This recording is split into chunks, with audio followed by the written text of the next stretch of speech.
அமிர்தம்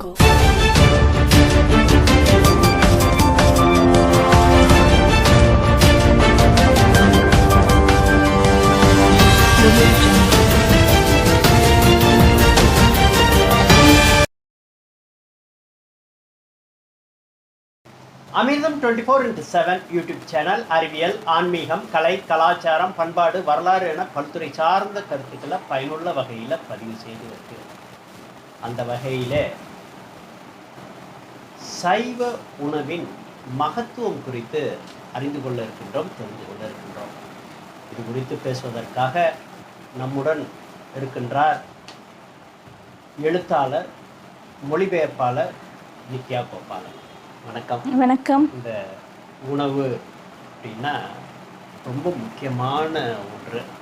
அறிவியல் ரீதியாக இவ்வளோ கேலரி ஒரு மனிதன், ஒரு ஆண் பால் இவ்வளோ நம்ம எடுத்துக்கிடணும், பெண் பால் உள்ளவங்க இவ்வளோ கேலரி எடுத்துக்கிடணும், இல்லை அப்படின்னா இந்த விட்டமின் டிஃபிஷியன்சிலாம் வந்துடலாம் இன்றைக்கு அறிவியல் ரீதியாக எடுத்து சொல்கிறாங்க.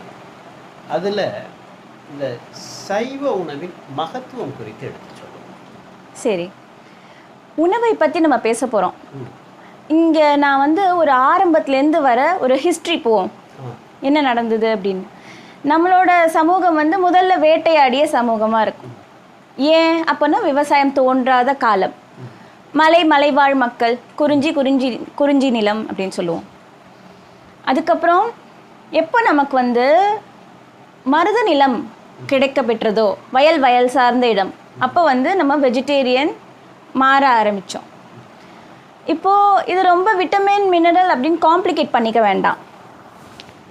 ஸோ ஏன் நம்ம சைவம் தான் உயர்ந்தது அப்படின்னு நம்ம ஏன் சொல்லணும், அசைவம்லாம் தப்புன்னு ஏன் சொல்லணும், எஸ்பெஷலி இந்த மெடிடேஷன்லாம் வரப்போ அப்படின்னா, ஃபிசிக்கலாக நம்ம பார்க்கலாம். சைவம் எளிமையாக செரிக்கக்கூடியது, ப்ராப்பராக எடுக்கும்போது. அதோட ஈஸிலி டைஜஸ்டபிள் அண்ட் இதுதான் ஒரு விஷயம். சரி, எப்போ மனிதன் நான்வெஜ் சாப்பிட்டாங்க அப்படின்னா, அவங்க வேட்டையாடிய பொழுது சாப்பிட்டாங்க. குறிஞ்சி அந்த நிலத்தில் இருக்கும்போது அவங்க சாப்பிட்டாங்க. இப்போது அதிகமாக உண்ணுதல், இப்போ நம்ம என்ன பண்ணுறோம், கறி கடையில் விற்குது, அதை அப்படியே வாங்கிட்டு சமைக்கிறாங்க. யாராலும் சில பேரால் ரத்தம் கூட பார்க்க முடியாதவர்கள் கூட அதை உண்கிறார்கள். ஏன்னா அவங்களுக்கு அது உணவாக இப்போ தெரியுது. இதே வேட்டையாடிய காலத்தில் அவர்களுக்கு அது அதிகமாக எடுத்துக்கொள்ள மாட்டாங்க. தன் உயிரை தக்க வைத்து கொள்வதற்காக மட்டும்தான் அவங்க எடுப்பாங்க. ஸோ அது அவ்வளோ பாதிப்பை ஏற்படுத்தவில்லை. அதற்கு தக்கன அவர்களுக்கு உடல் உழைப்பு இருக்கும். இப்போ அசைவம் நம்ம பார்த்தோமே ஆனால் உண்மையான அசைவமாக கூட இருப்பதில்லை. அது ஒரு காரணம். அதுக்கப்புறம் அளவுக்கு அதிகமாக அடிக்ஷன் மாதிரி உள்ள போகுது. ஸோ நம்ம பூமி எந்த நிலத்தில் நாம் வசிக்கின்றோம், அந்த நிலத்தின் தன்மை என்னவோ, லோக்கலில் எப்படியோ அதுதான் நமக்கு உகந்தது.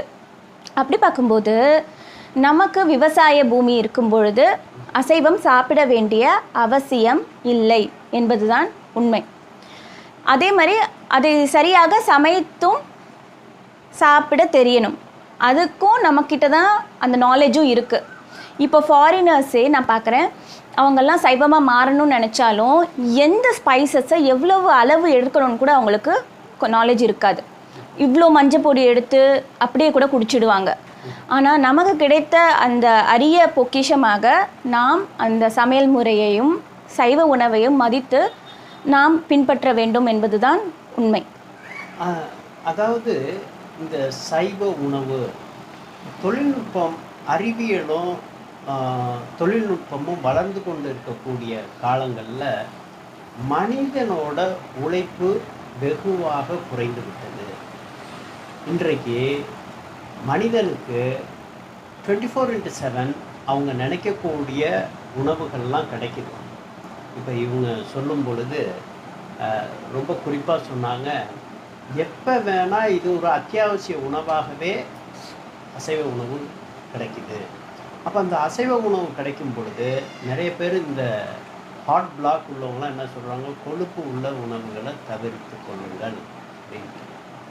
ஆனால் இந்த சைவ உணவு உடலுக்கு தீங்கு விளைவிக்காத ஒரு உணவாக இருக்குது. அதுவும் அது யோக கலையில் முக்கியமாக சத்வகுணத்தை தரதை அவங்க வலியுறுத்தி சொல்கிறாங்க. அப்போ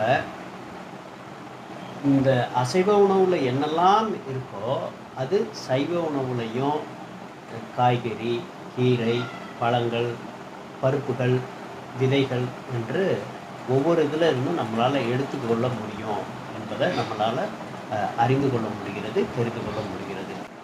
சைவ உணவின் மேன்மை குறித்து அறிந்து கொண்டோம், தெரிந்து கொண்டோம். இதே போல் நல்ல பல பயனுள்ள கருத்துக்கள் அறிந்து கொள்ள, தெரிந்து கொள்ள, புரிந்து கொள்ள அமிர்தம் 24/7 யூடியூப் சேனலை சப்ஸ்கிரைப் பண்ணுங்கள், பெல் பட்டன் கிளிக் பண்ணுங்கள், ஆல் பட்டன் கிளிக் பண்ணுங்கள், ஒவ்வொரு பதிவையும் ஷேர் பண்ணுங்கள். சைவ உணவின் மேன்மை குறித்து எடுத்துரைத்த நித்ய கோபாலனுடன் விஜயகுமார்.